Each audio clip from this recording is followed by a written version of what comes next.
Hello and welcome back to our basic group accounting course. This is session 3 and we're going to look today at the basic statement of profit or loss for a group. Now, this is really simple because all we need to do here is we add across the revenue and the costs of the parent and the subsidiary. Add them across, couple of adjustments that I'll mention, and it's done.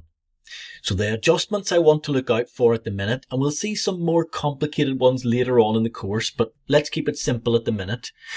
You need to pro rata for any mid-year acquisitions. So what does that mean? It means, for example, if you bought the subsidiary 6 months ago, well then we can only include 6 months of revenue, 6 months of costs. So we'd need to multiply everything by 6/12. Okay, so look at position, pro rata the revenue and the costs of the subsidiary. And we need to remove all intercompany sales. Now remember, we talked about this idea of the single entity concept. Okay, the single entity concept. Because you are now treating the group as a single entity. You cannot sell to yourself. Therefore, we need to remove any intercompany sales since the date of acquisition. So, how do we do that? We take the revenue or the sales that have been made between the two companies and we debit revenue to reduce it and we credit cost of sales to reduce that. Okay, so that is what we're going to do in a simple form. The other thing we need to do is we need to give some of the profit, once we've done our profit or loss, to the non-controlling interest. Remember, if we don't own the entire company as the parent, well then the non-controlling interest owns some of it. So we need to give them their percentage of the profit for the year. How do we work that out? Well, we take the original profit per the question, we multiply it by the NCI percentage, and that gets us the NCI's share of profit. Now, we are assuming that there are no adjustments that will affect the profit for the NCI here.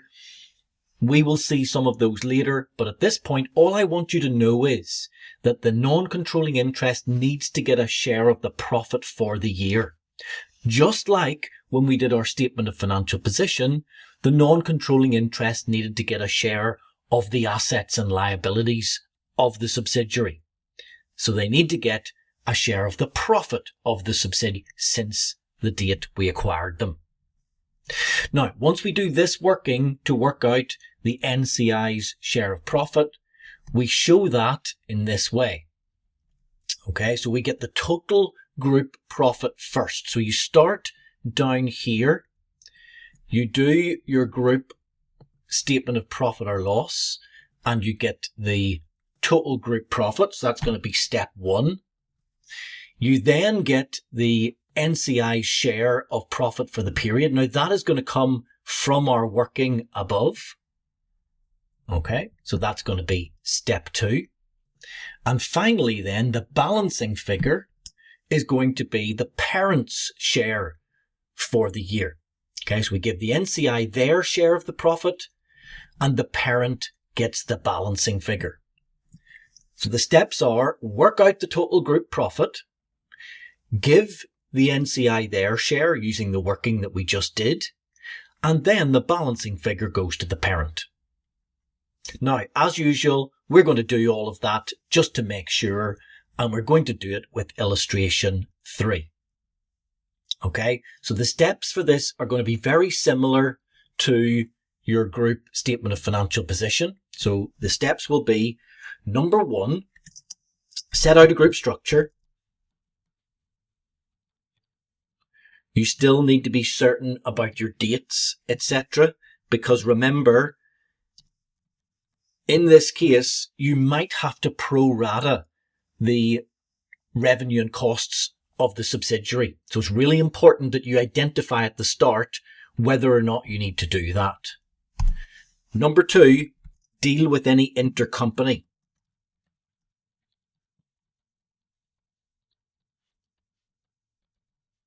Okay, so if there are any intercompany transactions, the one we will see in this one is intercompany sales. Remember, remove them, debit revenue credit cost of sales. So we're going to remove all those intercompany sales. And then we need to calculate the NCI share of profit. Okay, that's the working that we just did. Start with the subsidiary's profit per the question, multiply it by the NCI percentage, and then we'll have the NCI's share. So now that we know what the 3 steps are, I'm going to get you to have a go at illustration 3. There is a pro forma for this as per usual in the Excel workbook, which I hope you've downloaded by now. So you've got the group structure, you've got the intercompany sales, you'll have to work out the NCI share of profit, and then make the adjustment and add across your statement of profit or loss. So pause the video now, have a go at it, and then I'll take you through it step by step.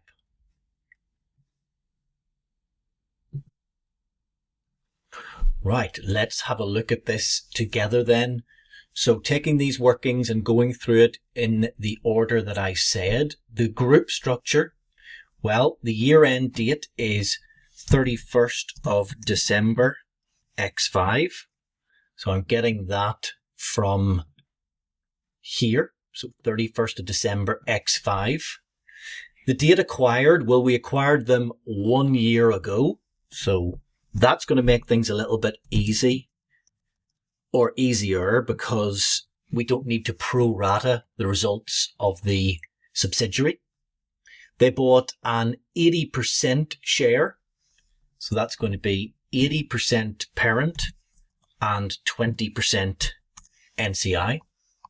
And the amount paid, which we should always just put in because we'll need it for most questions later on. Maybe not in this one, but it's worth putting in. The amount paid was 9,000.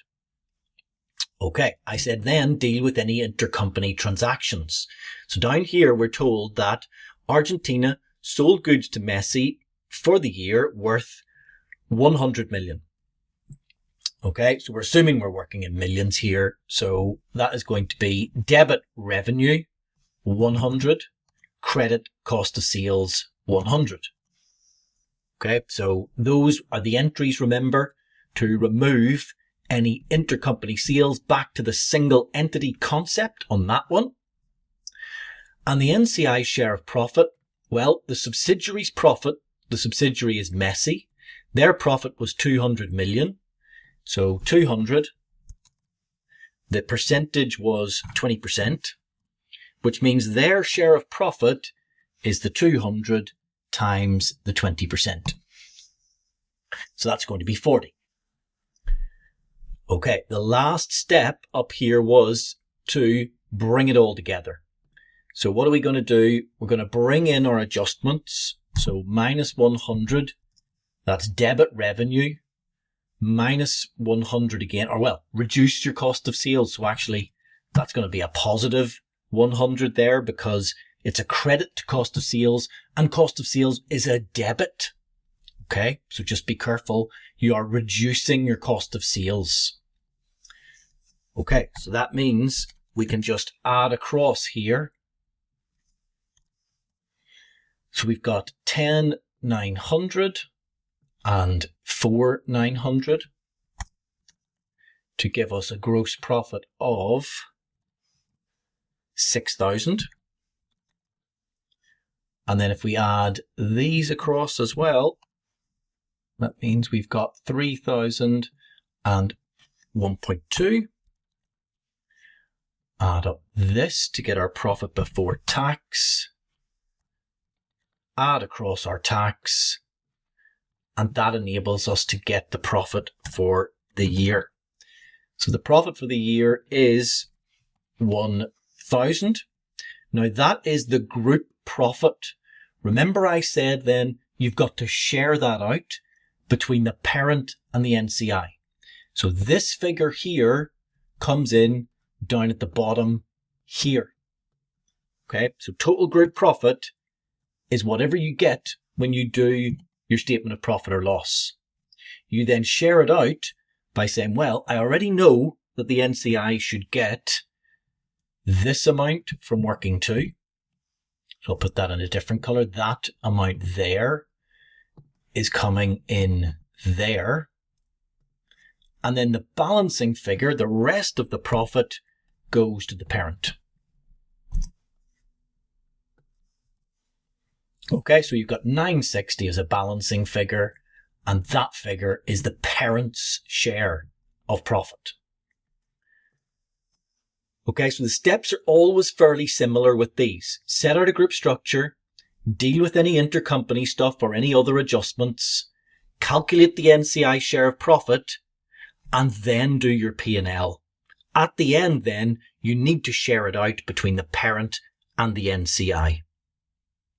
Okay, hopefully that made sense, and we'll move on in the next session to look at some more adjustments in relation to group accounts.